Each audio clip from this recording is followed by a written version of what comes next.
इसी क्रम में ये 12वां प्रश्न था, 12वां प्रश्न हो गया है। इसी क्रम में अगला प्रश्न 13 नंबर का।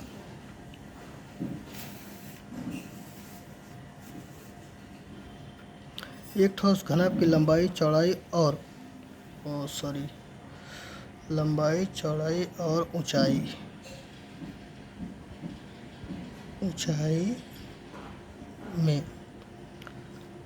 में 4:5:6 का अनुपात है, तो इसका आयतन 960 घन सेंटीमीटर हो तो घनत्व की मापे, मतलब लंबाई चौड़ाई और ऊंचाई ज्ञात करना है। यहाँ से सबसे पहले जो है माना लंबाई बराबर 4x, चौड़ाई बराबर 5x और ऊंचाई बराबर 6x। फार्मूला लिखेंगे घनाभ का आयतन बराबर लंबाई गुणे चौड़ाई गुणे ऊंचाई। लंबाई है 4x, चौड़ाई है 5x, ऊंचाई है 6x और घनाभ का आयतन दे रखा है 960 घन सेंटीमीटर। तो 960 सेंटीमीटर घात 3 लग जाएगा यहाँ पे। फिर यहाँ पे हो जाएगा 960 सेंटीमीटर घात 3 बराबर, इसको गुणा कर लेंगे। 4 पंचे 20, 20 छक्का 120, 120 और x घात 3 हो जाएगा, क्योंकि एक यूनिट यहाँ पे है x का, एक यूनिट यहाँ पे x का है, एक यूनिट यहाँ पे x का है और सबके बीच में गुणे का निशान लगा है, तो इसलिए x पे घात 3 लगा हुआ है। अब इसके बाद जो है 960 सेंटीमीटर घात 3 बटे 120 बराबर x घात 3। अब ये काट देंगे, एक जीरो ये एक जीरो कट गया, 12 कन 12 और 12 ठे 96। यहाँ पे आया 8 सेंटीमीटर घात 3 बराबर x घात 3। तो अगर हम इसको करें 2 सेंटीमीटर गुणे 2 सेंटीमीटर गुणे 2 सेंटीमीटर बराबर x गुणे x, तो मतलब एक x का मान जो है 2 सेंटीमीटर है, मतलब x बराबर 2 सेंटीमीटर आया। ये x बराबर 2 सेंटीमीटर आया। और यहाँ पे हम ये जो ऊपर लंबाई चौड़ाई ऊंचाई x माने थे, इसमें इसका मान रखेंगे। तो लंबाई था हमारे पास 4x, ये बराबर हो गया 4 गुणे ये x का मान यहाँ से लेंगे 2 सेंटीमीटर, तो बराबर ये हो गया 8 सेंटीमीटर।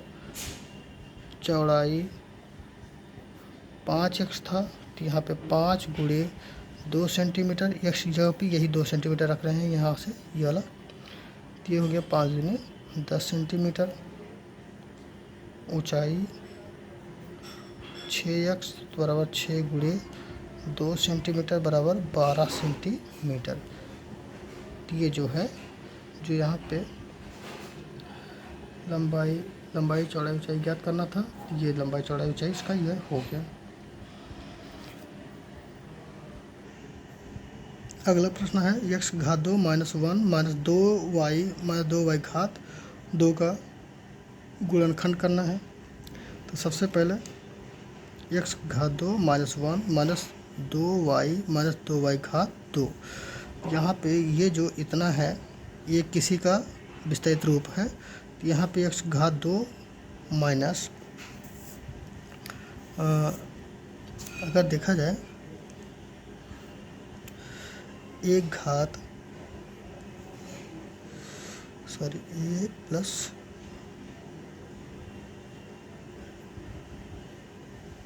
b का होल स्क्वायर बराबर a square plus 2ab plus b square. अगर यहाँ पे हम y प्लस 1 कर दें तो ये हो जाएगा y स्क्वायर प्लस 2 गुणे y गुणे 1 और प्लस 1 का स्क्वायर, ये हो जाएगा y स्क्वायर प्लस 2y और प्लस 1।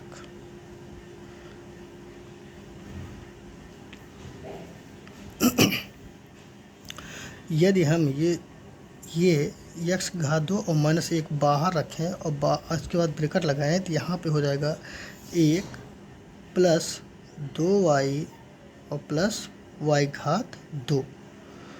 तो इस तरह से जो है ये जो है ये इसका y प्लस 1 का होल स्क्वायर का विस्तारित रूप है। यहाँ पे हम इसकी जगह पे लिख सकते हैं x घात 2 माइनस y प्लस 1 का घात 2। अब इस तरह से हमारे पास हो गया है।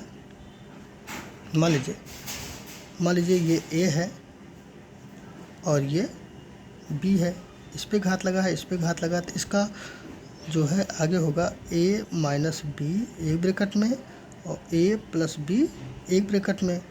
तो a की जगह पे हम x की घात 2 रखेंगे, x की घात 2 माइनस, और b की जगह पे y प्लस 1 रखेंगे। सॉरी, यहाँ घात नहीं लगेगा। एक जगह पे x और b की जगह पे y प्लस 1, और दूसरे ब्रैकेट में एक जगह पे x और प्लस y की जगह पे b की जगह पे y प्लस 1। इस तरह से अभी बड़ा ब्रैकेट में ये x जो है यही अपनी जगह पर रहेगा। ये माइनस, जब ये ब्रैकेट खुलेगा ये वाला ब्रैकेट, तो ये माइनस इस y को माइनस y कर देगा और इस प्लस को माइनस करके -1 कर देगा। इस तरह का एक ब्रैकेट में ये हो गया, और यहाँ पे x प्लस y और प्लस 1 हो जाएगा, क्योंकि इस प्लस से इसमें गुणा होगा तो प्लस ही रहेगा, इस प्लस से इसमें गुणा होगा तो प्लस ही रहेगा। लेकिन यहाँ पे इस माइनस से इसमें गुणा होगा तो माइनस कर देगा, इस माइनस से इस प्लस में गुणा होगा तो माइनस कर देगा। इस तरीके से ये इसका सॉल्यूशन हो गया। बहुत ज़्यादा टफ नहीं है, लेकिन ये है कि थोड़ा समझना पड़ेगा। अगला प्रश्न है, एक वृत्त में एक 10 सेंटीमीटर लंबी जीवा खींची गई है जिसकी केंद्र से दूरी 12 सेंटीमीटर है। वृत्त की त्रिज्या ज्ञात कीजिए। तो ये एक वृत्त है, वृत्त में ये जीवा है, जीवा जो है 10 सेंटीमीटर है और इस जीवा की केंद्र बिंदु से दूरी 12 सेंटीमीटर है। तो यहाँ पे जो है ये आधार है, ये लंब है, और ये बात कर रहा है इसकी ओ से ए तक। इसको त्रिज्या भी कर सकते हैं उस वर्तमान समय में, लेकिन अगर त्रिभुज की बात करें तो ये कर्ण हो जाएगा। तो यहाँ पर हमारे पास चित्र बन के आता है इस तरह का, ए सी ओ, ये है 12 सेंटीमीटर और ये जो है पूरा 10 है, तो यहाँ तक हो जाएगा 5 सेंटीमीटर। तो सबसे पहले, और ये हमारे पास अननोन है, यहाँ पर जो है लंब बराबर 12 सेंटीमीटर, आधार बराबर 10 सेंटीमीटर। चूँकि जीवा पूरा 10 सेंटीमीटर है, जिसको हम जो है 2 से भाग दे देंगे तो ये हो जाएगा 5 सेंटीमीटर। जो यहाँ पे 5 सेंटीमीटर आया है, ये यहाँ पूरा 10 सेंटीमीटर है, यहाँ पे आधा जो है 5 सेंटीमीटर हो गया। और उसके बाद कर्ण जो है हमको पता करना है। तो यहाँ पे पाइथागोरस प्रमेय एक थ्योरी लगेगी, पाइथागोरस प्रमेय।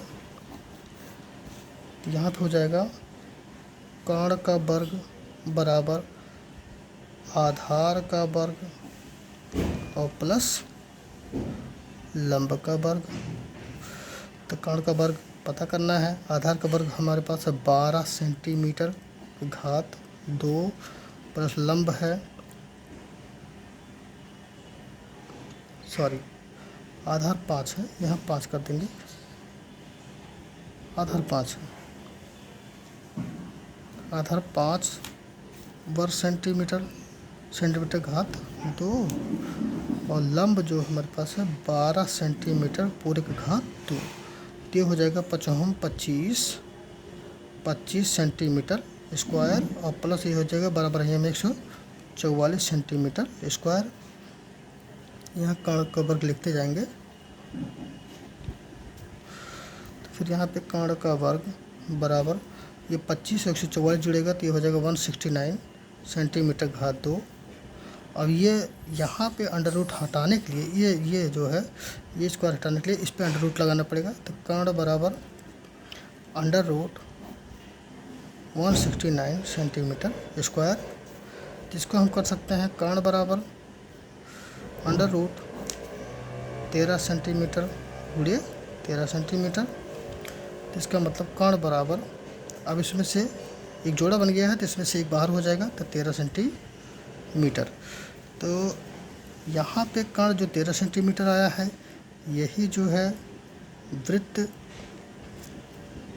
की त्रिज्या है जो 13 सेंटीमीटर है।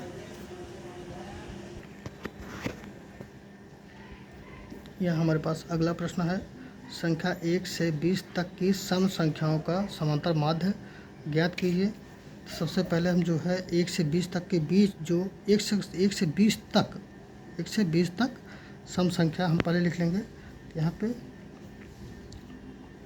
सम संख्या बराबर 2, 4, 6, 8, 10, 12, 14, 16, 18 और 20।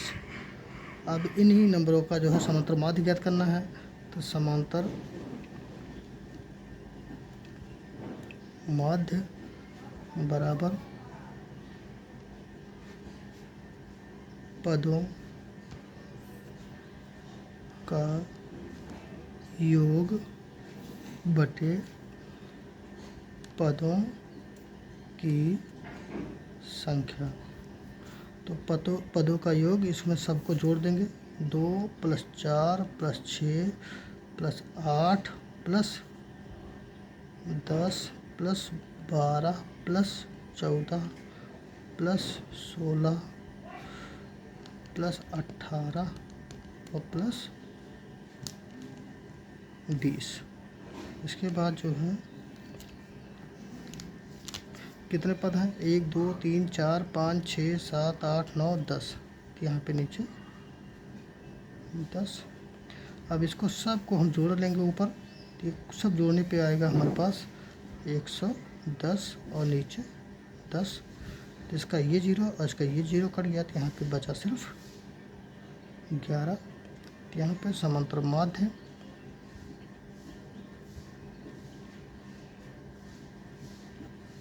बराबर 11 आया। यहाँ हमारे पास अगला प्रश्न है 17 नंबर। निम्नलिखित घातांकीय रूप को लघु गुणक के रूप में लिखना है। तो लघु गुणक मतलब लाग के रूप में लिखना है। सबसे पहले देखिए यहाँ पे इस पहले प्रश्न में आधार इसमें 13 है, घातांक इसमें 2 है और संख्या इसमें 169 है। इसको लिख सकते हैं log आधार की जगह आधार जो है log के बेस में रखेंगे, मतलब 13 यहाँ पर रहेगा और जो है संख्या यहाँ रहेगा 169 और ये घातांक चला जाएगा इधर।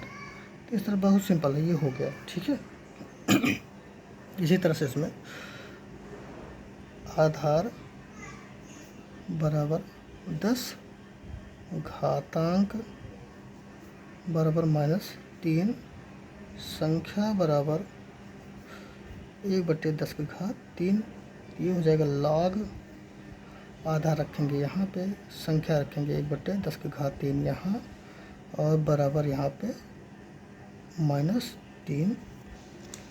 इस तरह से ये हो जाएगा log 10 और इसको जो है हम 10 की घात 3 भी रख सकते हैं या फिर इसको 1000 कर सकते हैं, बराबर -3।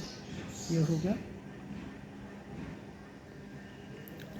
यहाँ हमारे पास इस तृतीय सेमेस्टर के जो गणित का पेपर था उसका अंतिम प्रश्न है। एक समबाहु त्रिभुज के समान कोण तीसरे कोण से 4 गुना है तो त्रिभुज के तीनों कोणों का मान ज्ञात करना है। तो एक समबाहु त्रिभुज बनाते हैं। पहले समबाहु त्रिभुज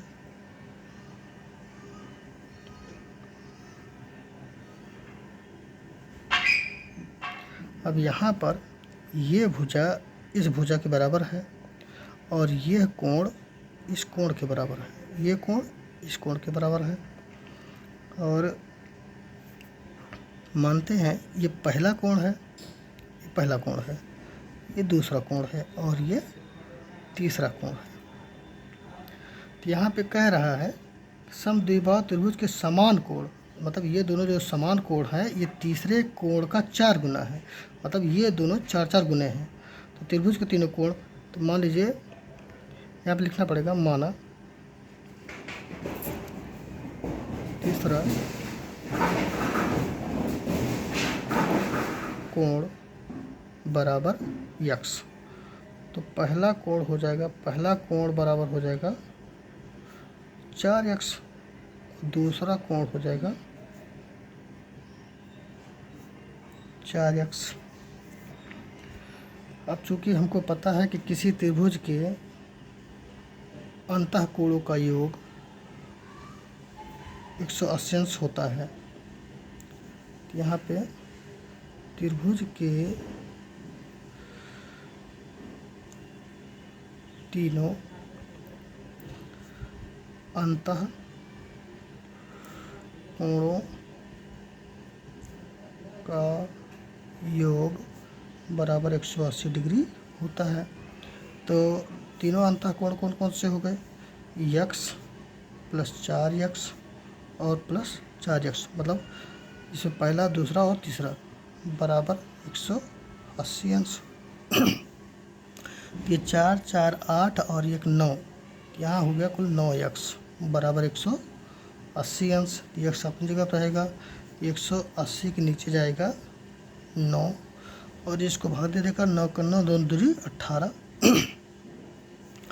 x बराबर आया 20 डिग्री। तो मतलब जो तीसरा कोण है, तीसरा कोण जो था वो 20 डिग्री का हुआ। अब अगर पहला कोण देखा जाए, पहला कोण जो कि यहाँ पे हम लिए थे 4x,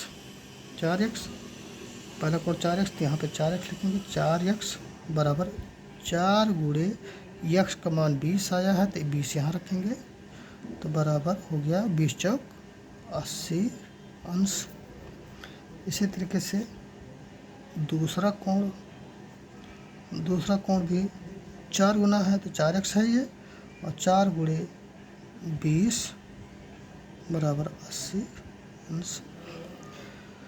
तो साथियों इस तरह से जो है DLED या BTC तृतीय सेमेस्टर का गणित प्रश्न पत्र हल किया गया है।